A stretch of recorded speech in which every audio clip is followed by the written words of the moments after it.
Welcome back to Driftwood Stories, where the stars keep secrets and the night remembers everything. Tonight we drift into the hush between worlds, not quite dream, not quite memory, and follow a song so quiet it could only be heard by the heart.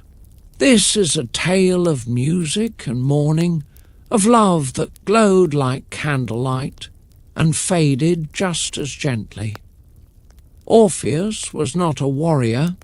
He carried no sword, wore no crown, but in his hands he held something more powerful, a lyre, strung with longing. His songs could calm storms, soften stone, make trees lean in just to listen. And Eurydice, she was his song, his echo, the pause between notes that made the melody matter. They had each other, and it was enough until it wasn't. One day she slipped from the world like a breath undone, and Orpheus, broken and still singing, followed her into the dark. Down through the veils of shadow, through the mists of the dead, past the river where names are forgotten, he went, not to fight fate, but to ask it for one more verse. This is not a story of victory. This is a story of trust, of doubt, of love so fierce it tried to turn back death. So let the room quiet now.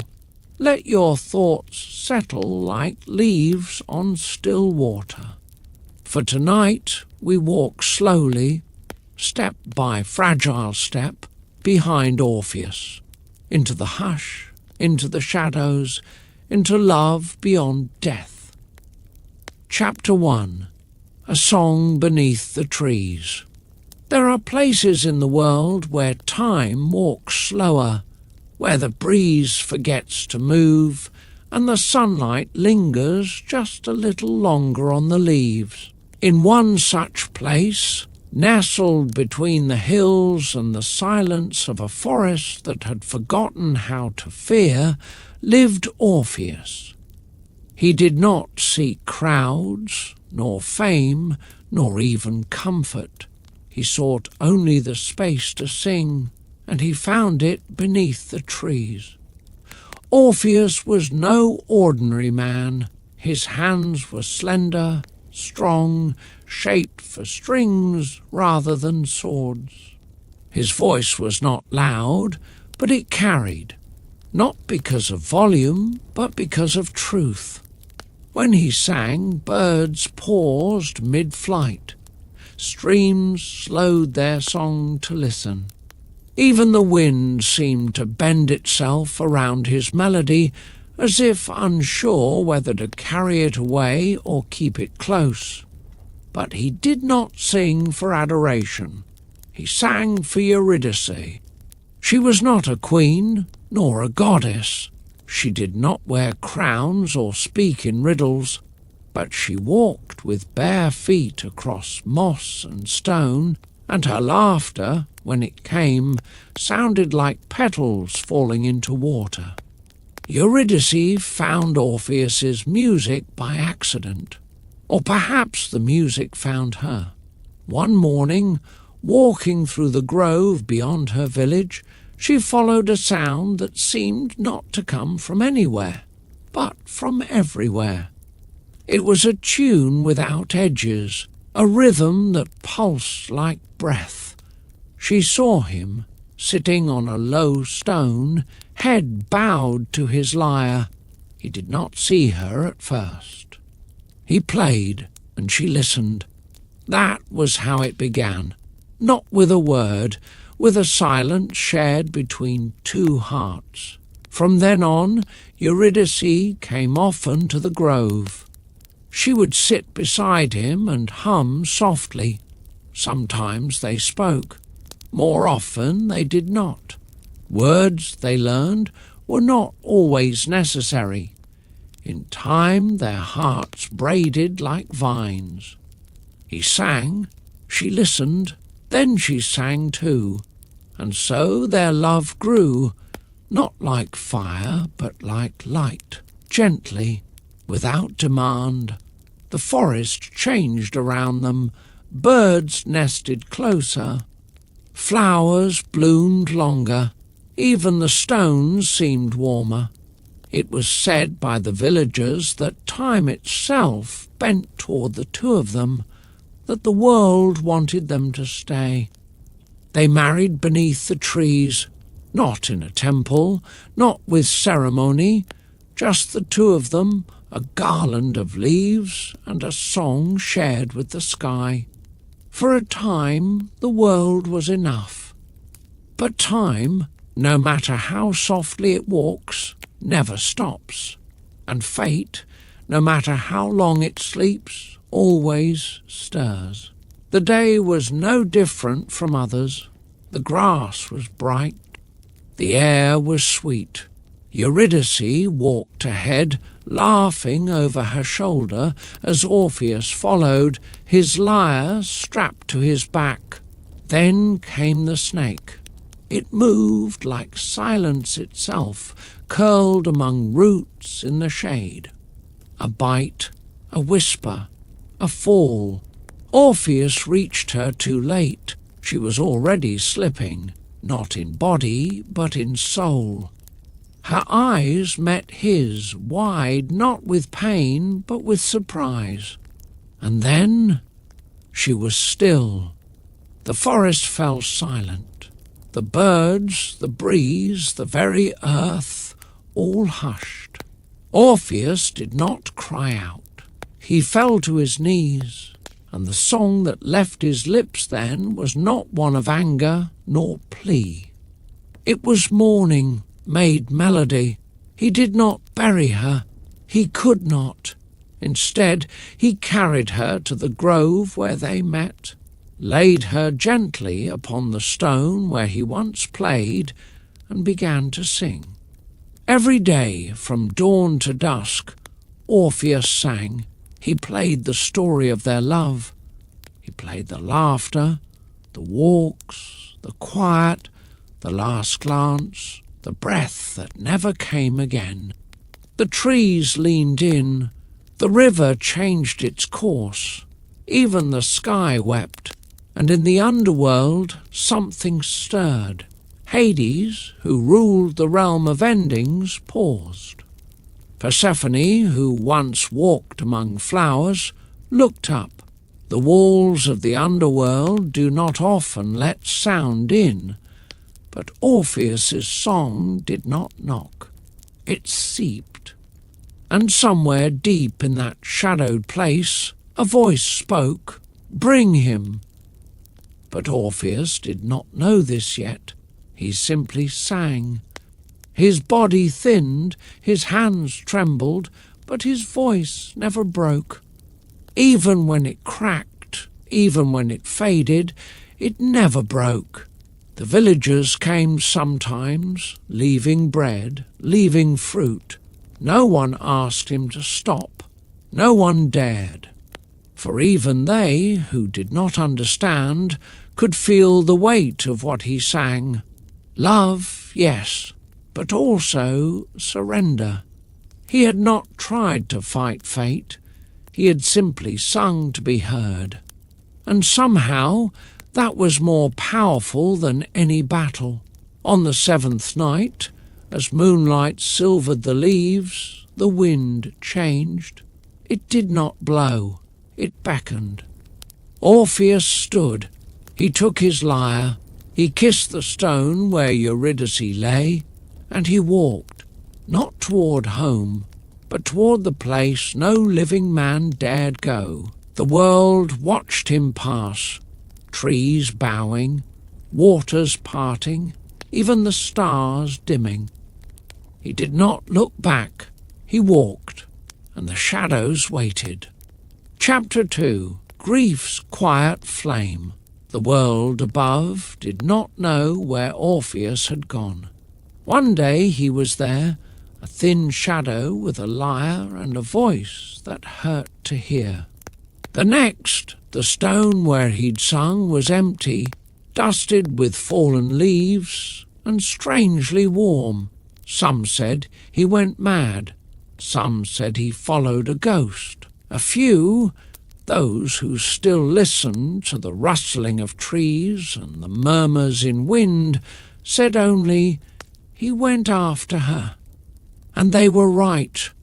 Orpheus had left the world of sun and root and river, left the grove where they had laughed, left the path of breath. He followed the cracks in the world. You cannot find the underworld with your feet, you must find it with grief.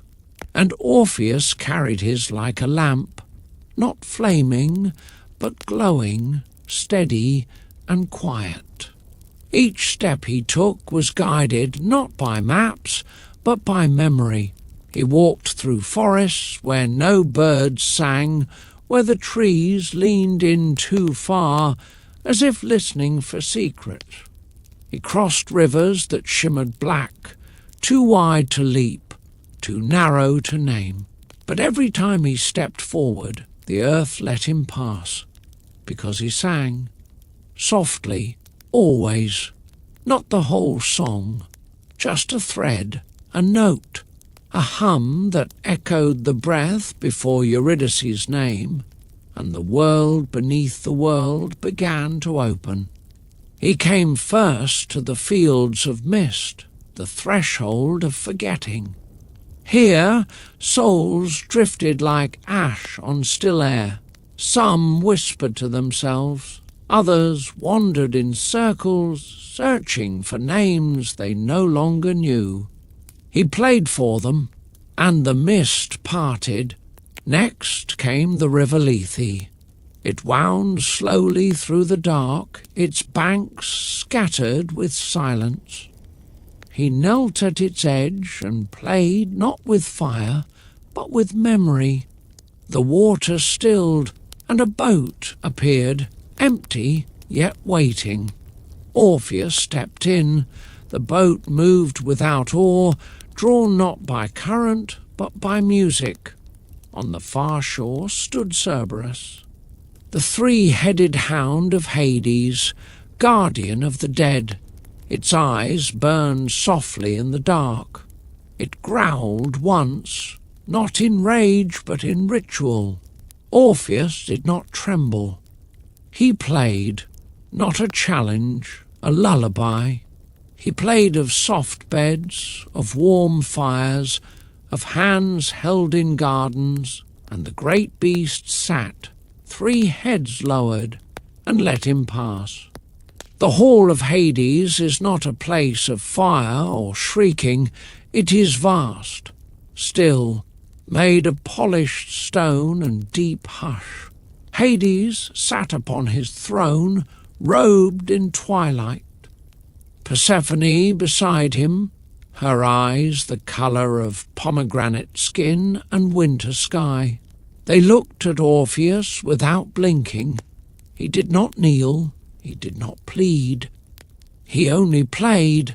He played the sound of her laughter in the rain, the way she tucked her hair behind her ear, the way his world folded in around her shape. He played her goodbye, and the silence that followed. When he finished, the strings trembled, and so did Persephone. Hades did not weep, but he closed his eyes. And then he spoke. "You may lead her out." Orpheus swallowed. "But," Hades continued, "you must walk in front, and you must not look back, not until you both stand beneath the sun." Orpheus nodded once. No oath, no vow, just music, and she was there, Eurydice, pale, glowing faintly in the hush. She said nothing, but her eyes said everything. He turned and walked. She followed. The path was long. Stone gave way to dust, dust to ash, ash to fog. He could not hear her footsteps. He dared not listen too hard. He sang only to keep going. each note a step, each pause a test. He climbed, and the air thinned. He reached the mouth of the cave. He saw light. He stepped into it, and stopped, but she had not.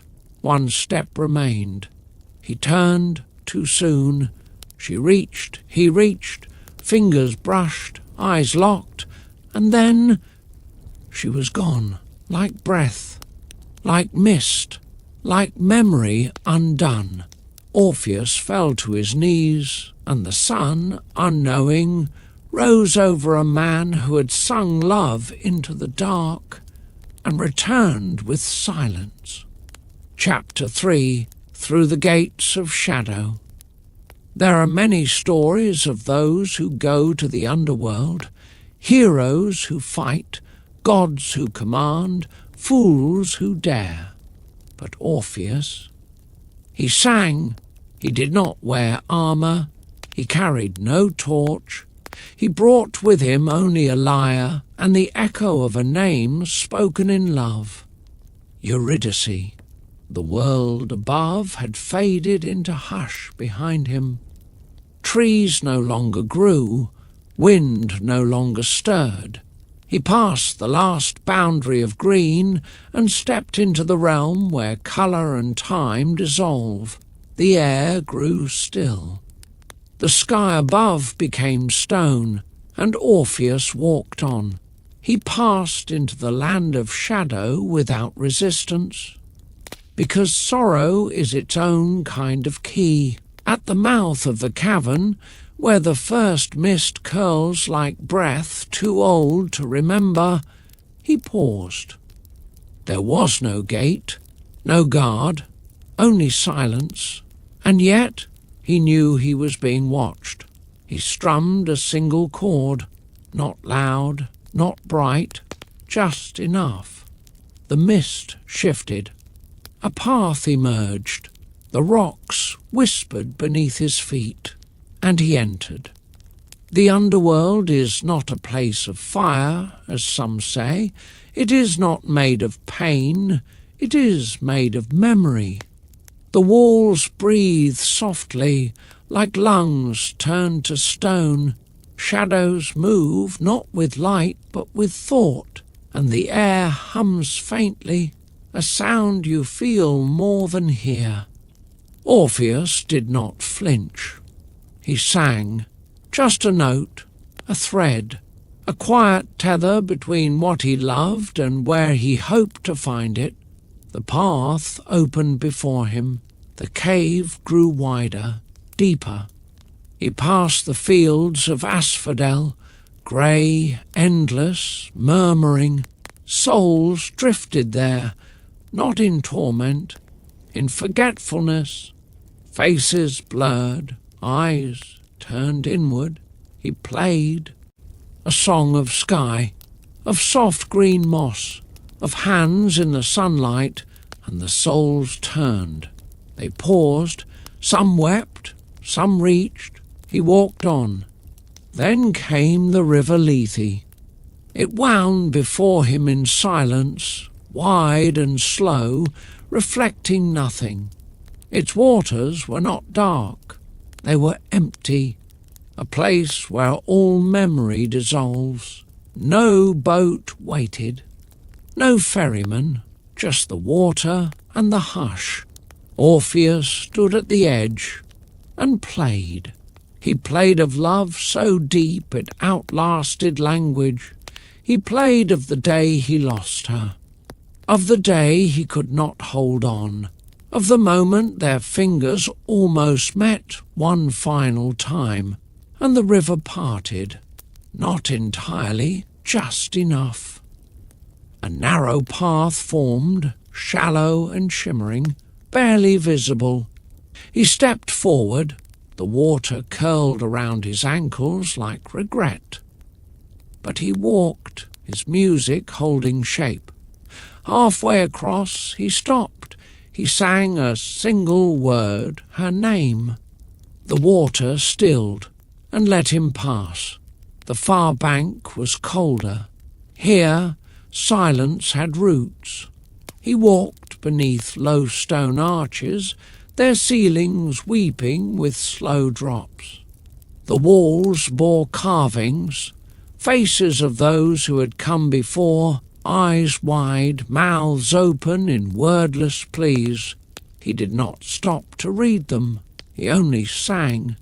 Now his music softened, not in volume but in soul. This was not song for show, this was the heart's whisper, a music made of memory, of promise, of prayer. And then he reached the gates. They stood taller than trees, black, veined with silver, closed, and at their base, Cerberus, the great three-headed hound of the dead. Its middle head stared, the left growled, the right whimpered. Orpheus bowed, he sang, not a lullaby this time, a greeting, a thank you, a song for the ones who watch, who wait, who hold the door when all others turn away. Cerberus did not attack. The left head stilled, the middle blinked, and the right leaned closer, as if to hear. Orpheus knelt. He played a melody just for them, of loyalty, of patience, of guardianship made of sorrow and strength, and the gates opened. The hound stepped aside and let him through. The palace of Hades is not gold. It is made of stillness. Pillars stretch upward into shadow. The air is thick with the weight of words never spoken. Flames burn cold and blue in urns shaped like silence. And there they sat. Hades, dark-cloaked, unmoving, his face carved from granite, his eyes unlit stars. Persephone, pale, calm, with a wreath of dried flowers in her lap, her hands resting gently like they remembered gardens. They looked at him and waited. Orpheus did not kneel. He did not beg. He sang.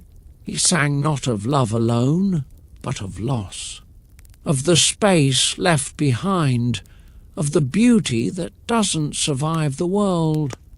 He played her breath, her footsteps, her laughter caught in the folds of his coat. He played what it meant to be alive, not in triumph, but in tenderness. When he finished, his hands fell still. The lyre sang one last note, and then silence. Persephone's hands trembled. Hades did not speak, but he lowered his eyes. And then he nodded. "Go," Persephone said, "but do not look back."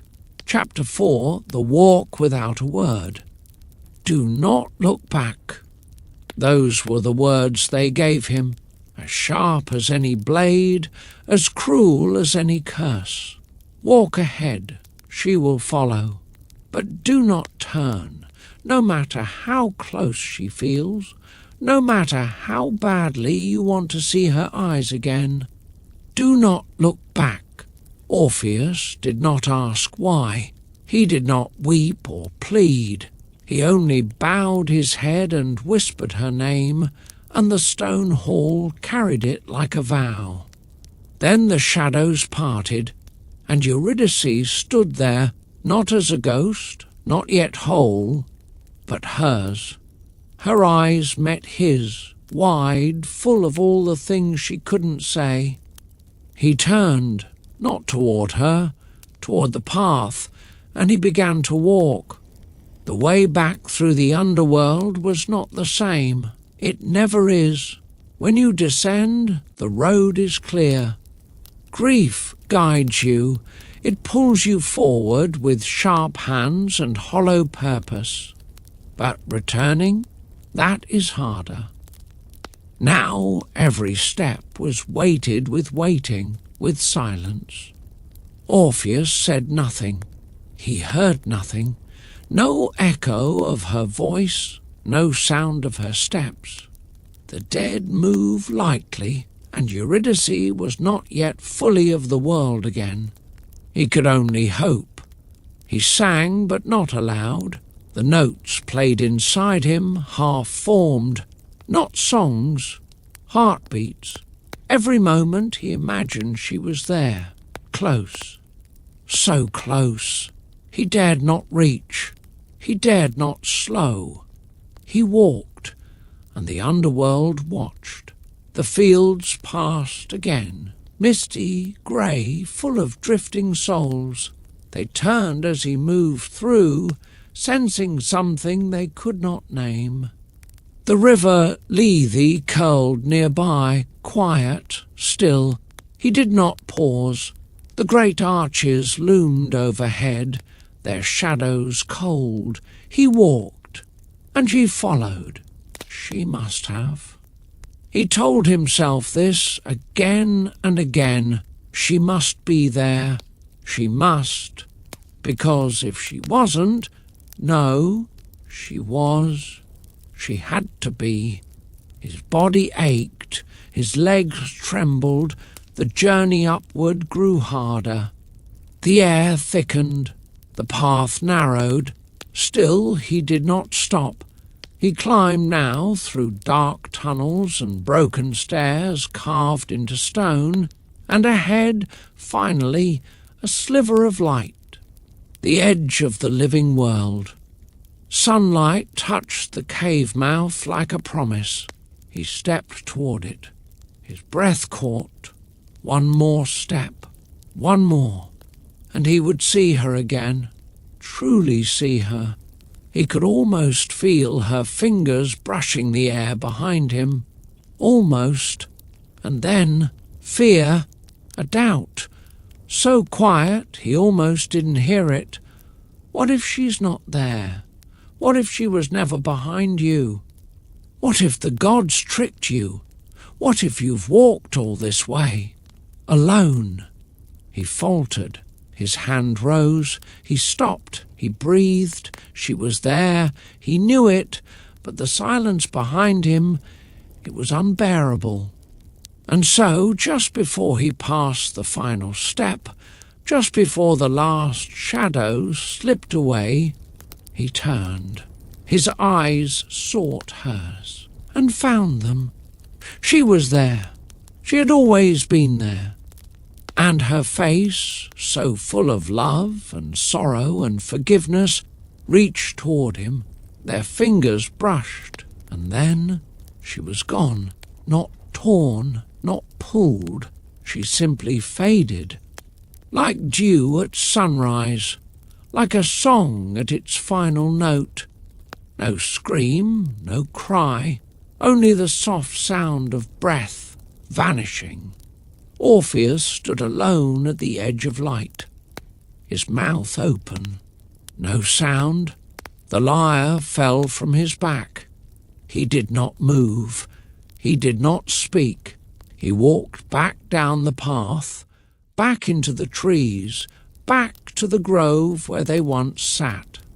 He sat on the stone where she had first heard him play, and he waited, not for her, for the silence, because now he understood.